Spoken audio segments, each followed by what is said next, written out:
Hey, it's Kevin with the New Warehouse Podcast, bringing you a new episode today.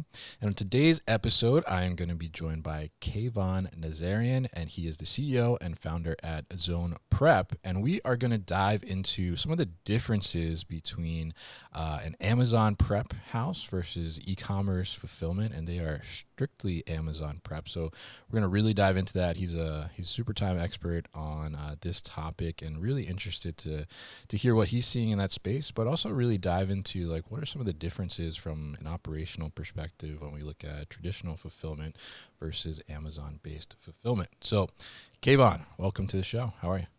Good to see you, Kevin. Doing good. Happy Friday. Happy Halloween. What? Yes, recording this on Halloween, quite the treat, I will say. Yeah. Gotta made time to make it happen.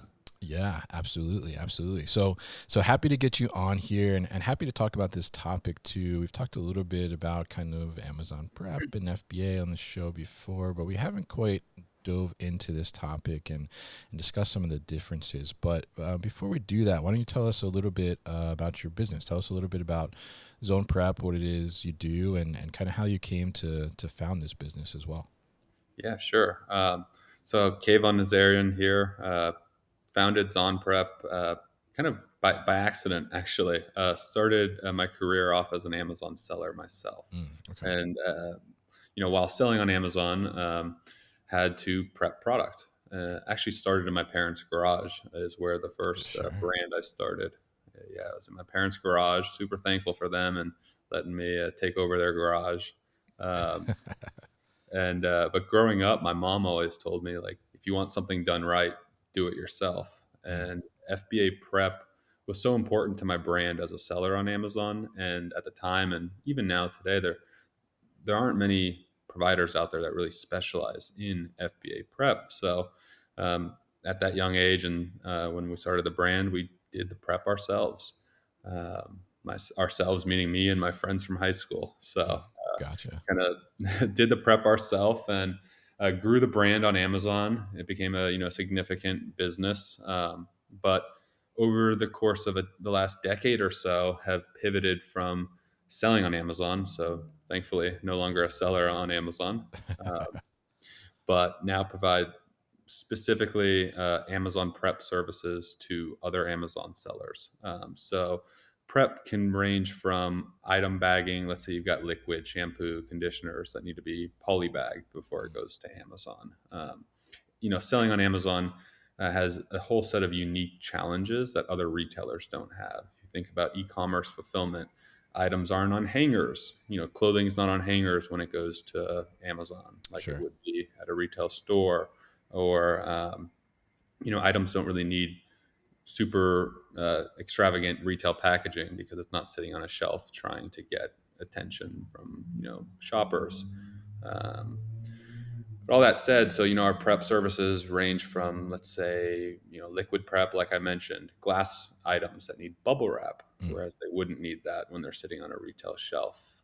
We do a lot of kitting and bundling, so a shampoo and a conditioner that on Amazon is sold as a multi-pack, one of okay. each.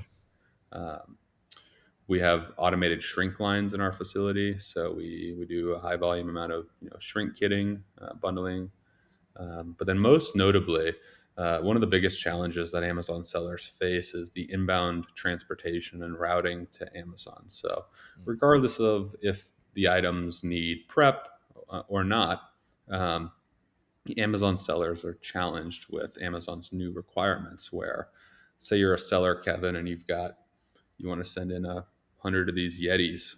sure.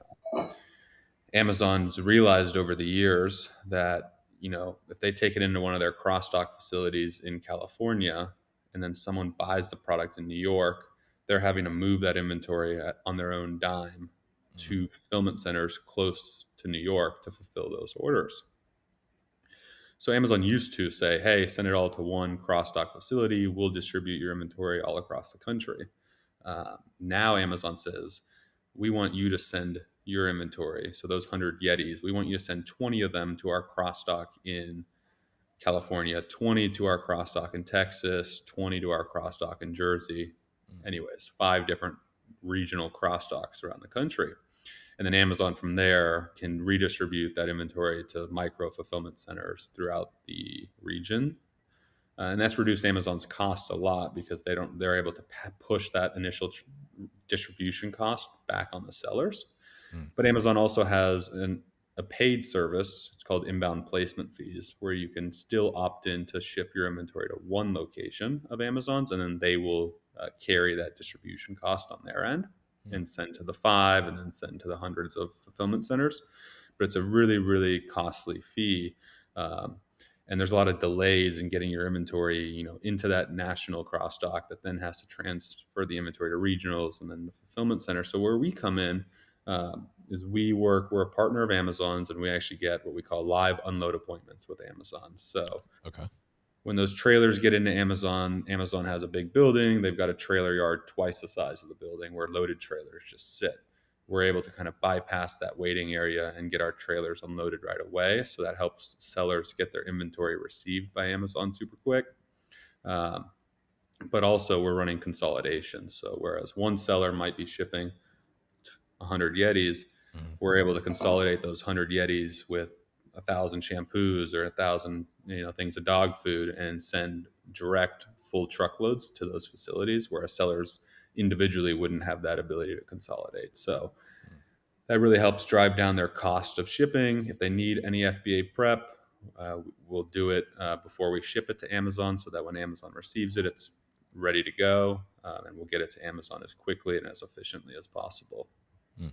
Yeah, it's very interesting because it's almost, I mean, I guess in a sense, you are for the sellers that you work with, right? I mean, you're getting these products not necessarily ready for the end user or the end consumer or customer, right? But you're getting them ready for Amazon to be able to move them through their supply chain, essentially, which is pretty interesting. So tell us a little bit about from like an operational perspective. You got a warehouse down in the Atlanta area, right?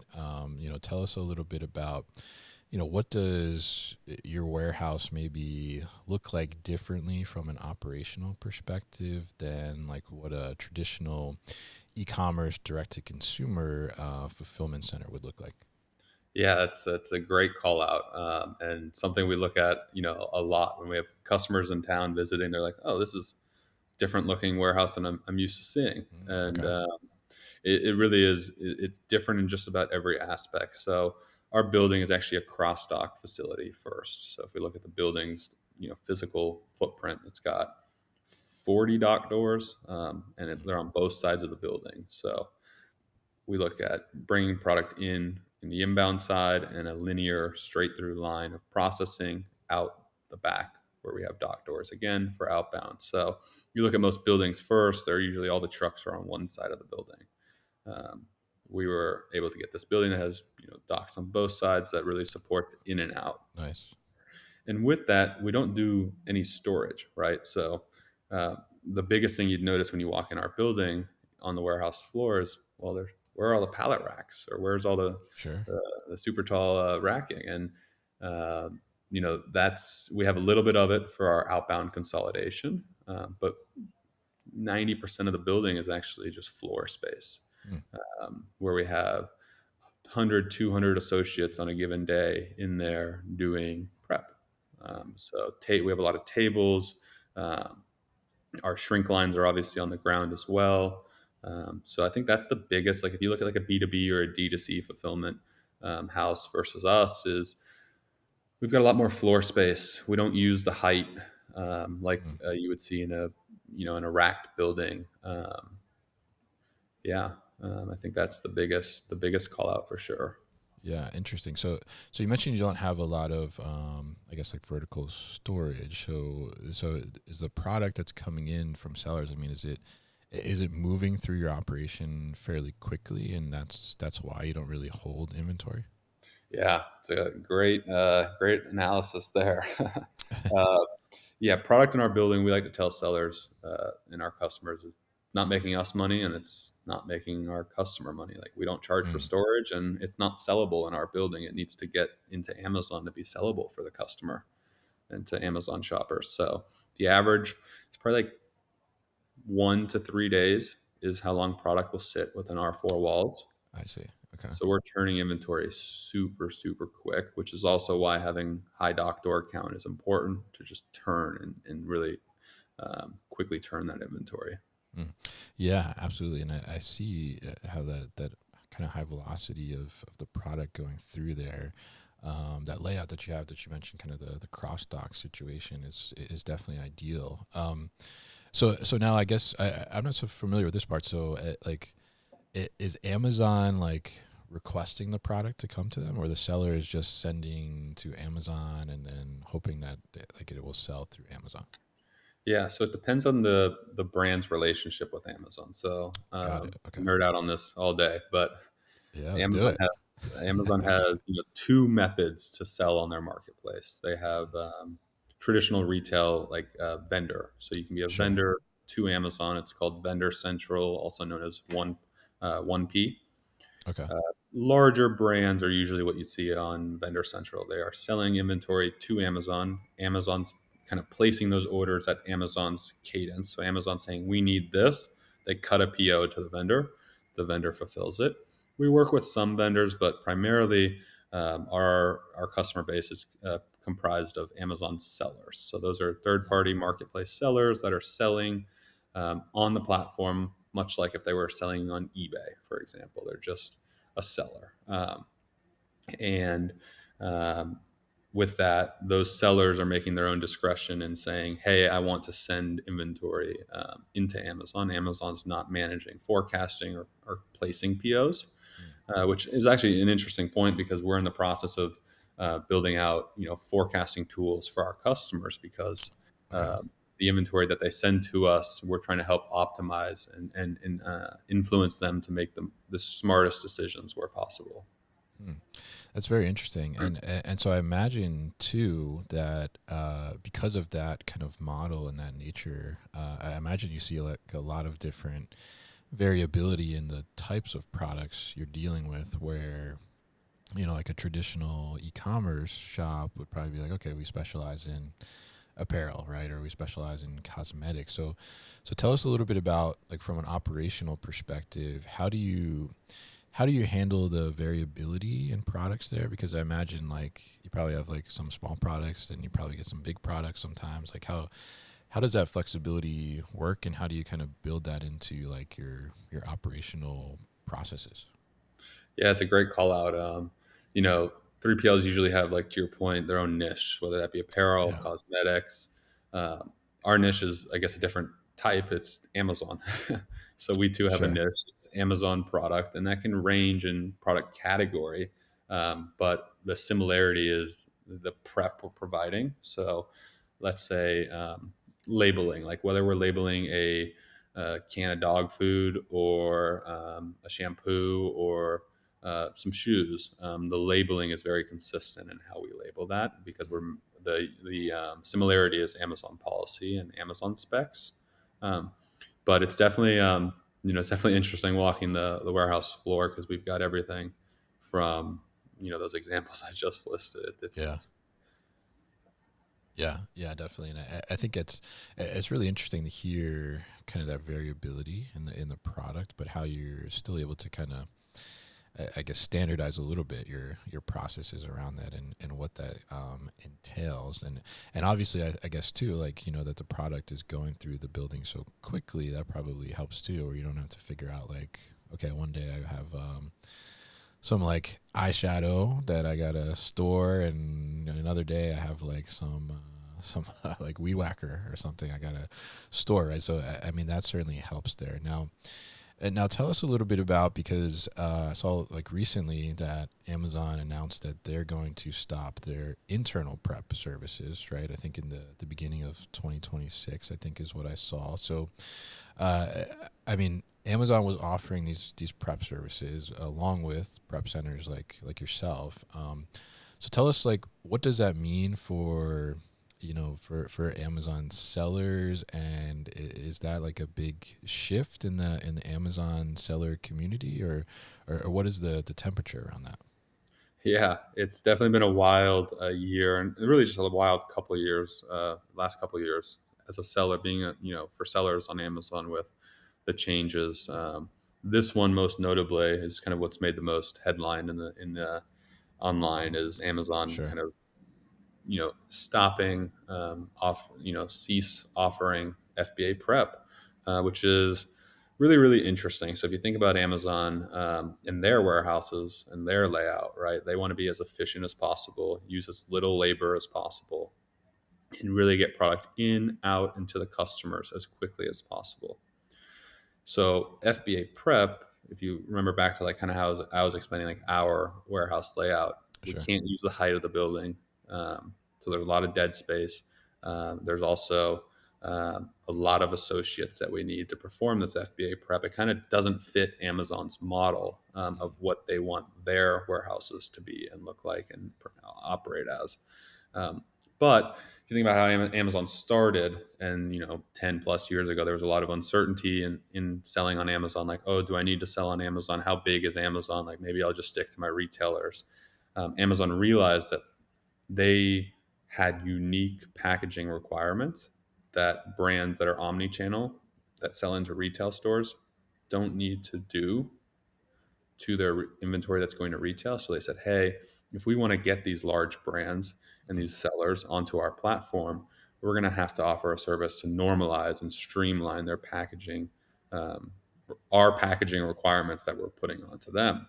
Mm. So Amazon started offering prep. It was never something they wanted to do, but it was something they kind of had to do. They priced it. They also priced it in a way that represented their lack of desire to be to be a provider. Sure. Yeah. They weren't very competitive. It was pretty high, and it's like, hey, if you need us, we'll do it, but we're not too excited about doing it. Yeah.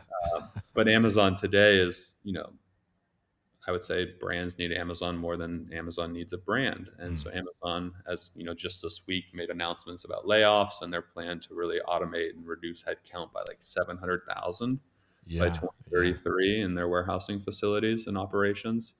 So this was just one piece of that, like, really Amazon focusing on what they do best and pushing the challenge outside of their buildings. Yeah, absolutely. And I think it's interesting. So, I mean, what does that mean for you as a prep seller? I mean, does that mean that like you're seeing a spike in demand for services, or are most of the kind of savvy sellers already not using Amazon, or what's like, how does that work? You'd be surprised. Like there are very, very large multinational like enterprise brands and conglomerates out there that have been using Amazon for prep since I started selling on Amazon, and it's Really? Wow. mind-boggling because of the cost, the Yeah. inefficiencies.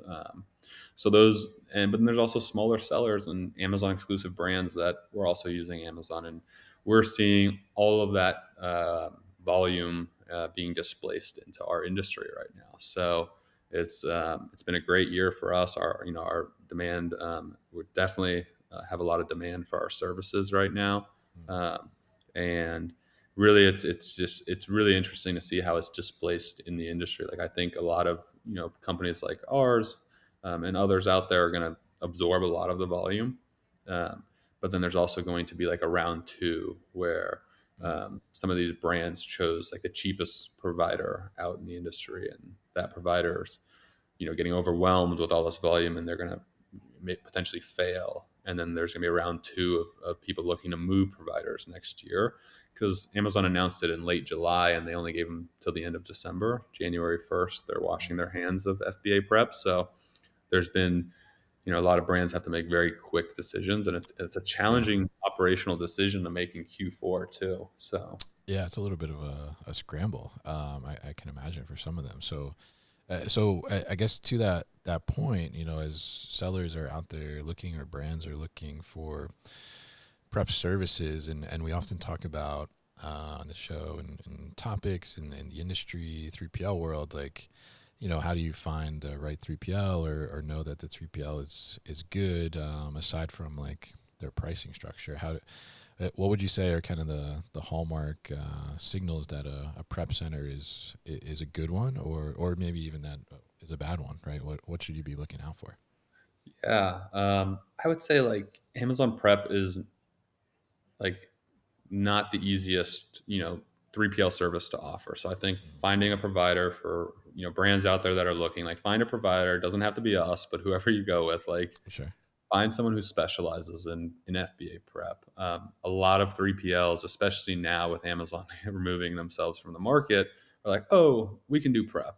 Mm, Oh, we can't be that hard. Like, we offer FBA prep. And there's a difference between a provider that, does a dozen things and also does FBA prep to the providers out there that specialize in FBA prep. Especially, I mean, there's a lot of, prep providers out there that, like us, were sellers first, that really understand Amazon from the inside out, and I think that's important. mm. um, in picking a partner is just finding someone that really knows the prep process, knows Amazon's requirements, and also has the consolidation, because a lot of 3PLs can, even if they can properly do the prep, the 3PL doesn't have the Amazon volume to run consolidation like we or others do. Mhm. So I think really, finding someone that's in the Amazon niche is crucial. Yeah, yeah, absolutely. And talk to us a little bit about that consolidation. Like, what does that mean?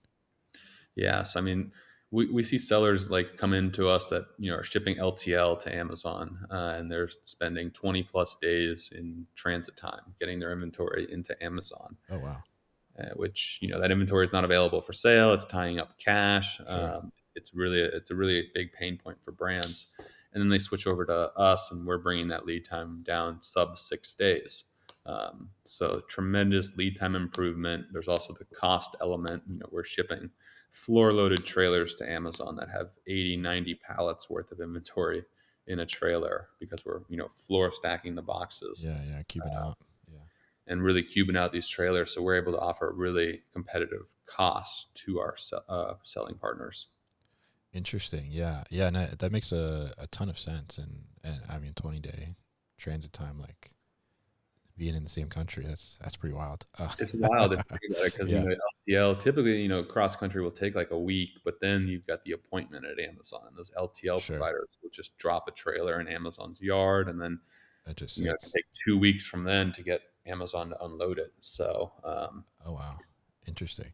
So that's yeah, kind of where, like you mentioned earlier in the conversation about having some of those like live unload partnership. I think it was kind of what you called it. That's where that kind of, I guess, plays into the seller's favor and benefit, right? that's exactly right. Yep. Yeah, interesting, interesting. So you talked about kind of the operation from a physical perspective, but from like an e-commerce D2C perspective or traditional B2B, 3PL, warehouse operation, typically we have like a warehouse management system or a WMS. Like what kind of system do you use on the prep side? Yeah, it's another great question. Unfortunately, there's not a WMS uh, out there that does Amazon prep super efficiently, Hmm, and interesting. let alone consolidation and kind of all the things we needed. So we actually built our own completely in house. We Huh, have built our own WMS. You can call it a WMS, but since we don't do storage, it's like more of a processing system, right? sure. Uh, to receive items in, you know, create these shipments with Amazon over API, print the box labels, print the item labels. Like it's very niche to the Amazon space. So it was a blessing in disguise that there wasn't, and I don't think still is, like a really good prep WMS out there, because it forced us to build it ourselves, which it's been a journey. And overall, I think what we have now is super super powerful and scalable. And if you asked us to do D2C on it or B2B, it might it's not meant for that. Yeah. But it's really hyper optimized and efficient for FBA prep. Got it. Very interesting, and that's interesting to hear too that there's not really one out there that's that Yeah, effective, which is those yeah, software developers that are listening to this, that is definitely a huge yeah, opportunity to go build a really efficient and enterprise level FBA prep WMS. yeah. Interesting. Yeah, I was just gonna say the same. I was gonna say it sounds like an opportunity to me. For sure, for For sure. sure. Yeah, interesting. So now if we look towards kind of like the future of this world, Amazon sellers and the prep services, what does that kind of look like? And maybe, too, is there still, do you still feel like there's lots of opportunity for new Amazon sellers to come into the game? Yeah, I think I mean Amazon's doing a great job of growing and really getting market share and with e-commerce customers, but also their fulfillment infrastructure. So it's interesting because a lot of our customers and the prep we're doing on items, yeah, the items are sold on Amazon, but some of that inventory is actually sold, let's say, on Walmart or TikTok or Shein. Okay. Um, and we are doing the prep, sending it to Amazon, and they're actually leveraging Amazon for multi-channel fulfillment. So Oh, Amazon's interesting. fulfilling these omni-channel orders for the brand, and it's nice because they can have all their inventory at kind of one location or one Mm. fulfillment network like Amazon's, and fulfill orders beyond Amazon now. Interesting, interesting. So it's almost like you're prepping it, but then Amazon is acting like as their ultimate like 3PL in a Yeah, sense, yeah. right? And Amazon's got a program where it's called AWD, Amazon Warehousing Distribution. Yeah. Right now, it's used for like bulk storage before fulfillment centers, but they're rolling out features where you can actually use AWD to fulfill brick and mortar retail POs, so case pack POs, pallet POs. Hmm. Really, Interesting, interesting. Yeah. So I'm curious as we kind of close out this conversation. Like, I know that a lot of people and I've had like some of my students ask me about like selling on Amazon. I had somebody recently also like, oh, do you know anything about selling on Amazon? And obviously we see a ton of stuff on social media about like these Amazon sellers and they made all this money and things like that. I mean, you're a former Amazon seller and you interact with them on a daily basis, I'm sure. So what kind of advice would you give, and what's I guess the reality too around selling on Amazon? yeah. As it relates to selling on Amazon, I think there's still a ton of opportunity out there. It's like the largest channel, right? And there's so many tools, service providers, but even just tools that Amazon has built to really make the selling experience super successful and seamless.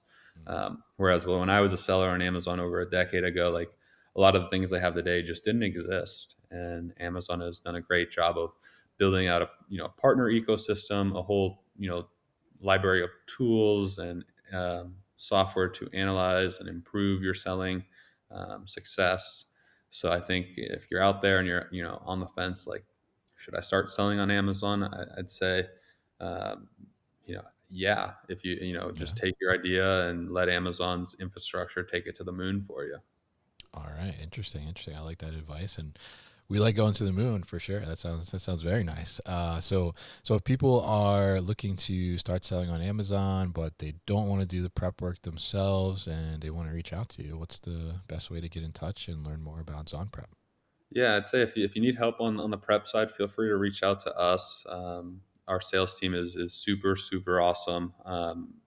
But also, if you need help with selling on Amazon, we have a great partners, Amazon agencies and accelerators that can help sellers, actually, or brands get their product on Amazon and manage from A to Z listings, PPC advertising, inventory forecasting, and then we work with them as the prep provider. So it really depends on what you're looking for, but we have like I said, great partners that can help on the digital side of Amazon as well, and the commercial side too.